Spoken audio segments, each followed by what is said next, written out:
ગુજરાતની અંદર ખુલ્લેઆમ દારૂ વેચાઈ રહ્યો છે એ હવે ક્યાંક પોલીસ પણ જાણી ચૂકી છે। અત્યાર સુધી પોલીસને ખબર હતી, પરંતુ આંખ આડા કાન પોલીસ દ્વારા કરવામાં આવતા હતા। હવે એવી વાત સામે આવી છે કે જ્યારે જિગ્નેશ મેવાણીએ વાત કરી થરાદના શિવનગરની અંદર જઈ કે દારૂનું દૂષણ બંધ થવું જોઈએ, દારૂના અડ્ડા બંધ થવા જોઈએ, નહીંતર પોલીસના પટ્ટા ઉતરાવી દેવામાં આવશે। અને આ સાથે જ પછી લોકો દ્વારા અનેક જગ્યા પર જાતે જઈને જનતા રેડ કરવામાં આવી રહી છે। હવે આ બધું જ જો પોલીસ જાણી ચૂકી છે કે જો લોકો જશે, લોકો દારૂના અડ્ડા બંધ કરાવશે, તો પછી સવાલ સીધા પોલીસ ઉપર ઊભા થશે। અને હવે પોલીસે પણ આ કામગીરી શરૂ કરી છે। જેટલી જગ્યા ઉપર દારૂના અડ્ડા ચાલી રહ્યા છે તેમને બંધ કરવામાં આવી રહ્યા છે।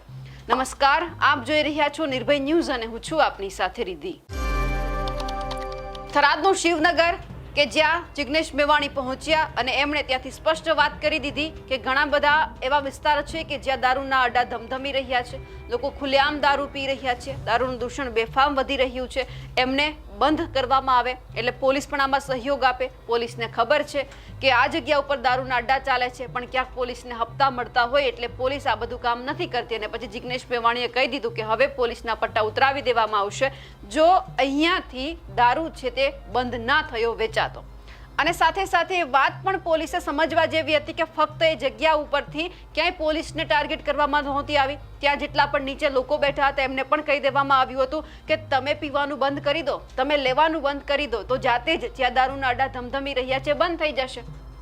લોકોને પણ જિગ્નેશ મેવાણીએ સ્પષ્ટ કહી દીધું કે તમારા મજા માટે હું પોલીસને અહીંયા ખીજાવું છું, પોલીસની સામે મોટેથી વાત કરું છું, એમને ધમકી આપું છું, એ તમારા માટે નથી। વાત સાચી છે એટલા માટે હું એમને ખીજાવું છું, પણ સાથે સાથે તમારે પણ સમજવાનું છે આ વાત તમને પણ લાગુ પડે છે। પણ આ બધી વાતની અંદર ગુજરાત સમાચારનો એક અહેવાલ અત્યારે અમે તમને પ્રસિદ્ધ કરીએ છીએ કે જેમાં લખવામાં આવ્યું છે, સ્પષ્ટ વાત સામે આવી છે કે હવે પોલીસ છે એ જાતે જઈ અને દારૂના અડ્ડા છે તે બંધ કરાવી રહી છે। ગુજરાત સમાચારે આ અહેવાલ પ્રસારિત કર્યો છે ને જિગ્નેશ મેવાણીએ તેમને ફેસબુક ઉપર મૂક્યો છે। મેવાણીને જનસમર્થન મળતા સરકાર ભરાઈ પડી છે, જનતા રેડ ના ભયથી દારૂ ડ્રગ્સના અડ્ડા બંધ, બુટલેગરો ભૂગર્ભમાં।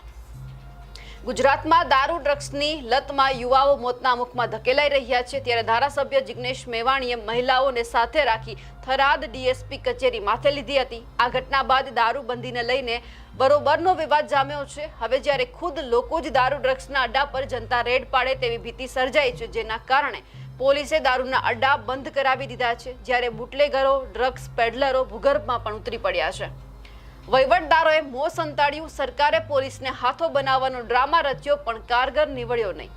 હવે લખ્યું છે ડ્રગ્સ દારૂ બંધ કરાવો તેવી માંગ સાથે ધારાસભ્ય જિગ્નેશ મેવાણીના સમર્થનમાં વાવ થરાદમાં મોટી સંખ્યામાં લોકો રોડ પર ઉતરી પડ્યા। સ્થાનિકોએ પોલીસને દારૂનું દૂષણ દૂર કરવાની માંગ સાથે આવેદનપત્ર પાઠવ્યું। માત્ર થરાદમાં જ નહીં, પાટણથી માંડીને છેક કચ્છ સુધી મેવાણીના જનસમર્થનમાં રેલી યોજાઈ। એટલું જ નહીં, આ રેલીમાં કોંગ્રેસે એલાન પણ કર્યું હતું કે આગામી દિવસોમાં જ્યાં દારૂ ડ્રગ્સ વેચાતું હશે ત્યાં જનતા રેડ પાડવામાં આવશે। આ જોતા પોલીસ રીતસર ફફડી ઉઠી। મેવાણીના નિવેદન સામે પોલીસ પરિવારોના વિરોધના બહાને રેલીઓ યોજાઈ હતી, પણ સરકારનો પોલીસને સાથ ન હતો એટલે દારૂબંધીના મુદ્દે વિપક્ષના લોકોનો સાથ સહકાર નહીં મળે તેવી સરકારનું ધારણા ખોટી પડી। બલકે દારૂબંધીના મુદ્દે સરકારના વલણને લીધે લોકો રોષે ભરાયા। એટલું જ નહીં, આ સાથે એમણે ઉપર લખ્યું છે કે જનતા રેડ પડશે તો સરકારની પ્રતિષ્ઠા છે એ ખરડાઈ જશે તેવી બીકને પગલે હાલ પોલીસે બધા જિલ્લામાં દારૂના અડ્ડા છે તે બંધ કરાવી દીધા છે। અને આ સાથે જ એવું પણ જાણવા મળ્યું છે કે બુટલેગરો ભૂગર્ભમાં ઉતરી પડ્યા છે। સાથે સાથે પોલીસના વહીવટદારો પણ મોં સંતાડવાનો વારો આવ્યો છે। સોશિયલ મીડિયામાં તો સરકાર પર માછલા ધોવાઈ રહ્યા છે। આમ દારૂબંધીના મુદ્દે સરકાર હાલ બેકફૂટ પર છે અને વિપક્ષના મોરચા સામે હાથ હેઠા મૂકવા મજબૂર બની છે। સવાલ એ થઈ રહ્યા છે કે અત્યાર સુધી ક્યાંય સ્વીકારવામાં એવું નહોતું આવતું કે ગુજરાતની અંદર અલગ અલગ વિસ્તારો એવા છે કે જ્યાં દારૂના અડ્ડા ધમધમી રહ્યા છે, પરંતુ હવે જનતા રેડ કરવામાં આવે એવી કોંગ્રેસે ચીમકી ઉચ્ચારી અને હવે પોલીસ ફફડી ઉઠી। પોલીસે પણ હવે શરૂ કરી દીધું છે કે જે જગ્યા ઉપર દારૂ ખુલ્લેઆમ વેચાઈ રહ્યો છે તેને બંધ કરવામાં આવે। એક વાત એ પણ સામે આવી, થરાદનું એક જમાડ ગામ છે, ત્યાં જઈને એમના સરપંચે એવું કહી દીધું હતું કે મારા ગામમાં જો કોઈ વ્યક્તિ દારૂ પીતા ઝડપાશે, દારૂ વેચતા ઝડપાશે તો હું એમની સામે એફઆઈઆર નોંધાવવા જઈશ, હું એમને પોલીસ સ્ટેશન લઈ જઈશ। એટલે સવાલ એ હતો કે જો ગામના વડાને ખબર પડતી હોય કે દારૂ ખુલ્લેઆમ વેચાઈ રહ્યો છે તો રાજ્યના વડા કેમ ચૂપ છે? જ્યારે કોઈકને ઠપકો આપવાનો હોય, કોઈકને ટકોર કરવાની હોય, ત્યારે બધા જ પોતાની રીતે પોતાની ભાષામાં ચીમકી આપતા હોય છે, જવાબ આપતા હોય છે, ટકોર કરતા હોય છે.